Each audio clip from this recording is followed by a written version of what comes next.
Civil society. I think it's generally understood that a civil society may be a necessary ingredient for a democracy.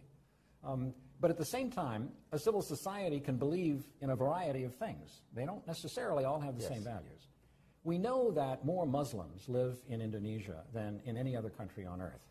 And therefore, if we talk about civil society in Indonesia, to what extent are we actually talking about an Islamic society?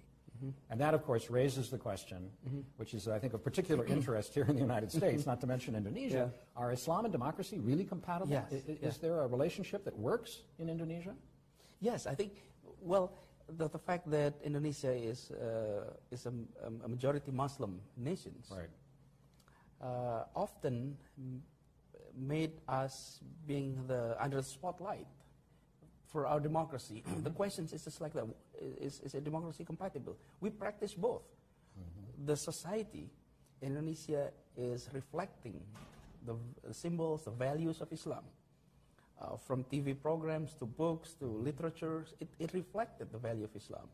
And on the other hand, we're practicing democracy. And then we look at the state is not a religious-based state, and it's neither a complete secular state. It is what we call Pancasila state. Panca means 5, Sila means principle. So the 5 principle states would officially recognize the presence of God, monotheism in there.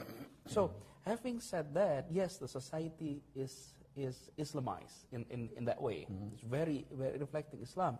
But the expressions of Muslims in Indonesia, in political terms, it's very modern. It's beyond religious symbols. It has gone through that process. In the past, yes, it was. I mean, we must recognize that in the beginning of the Republic, when we debated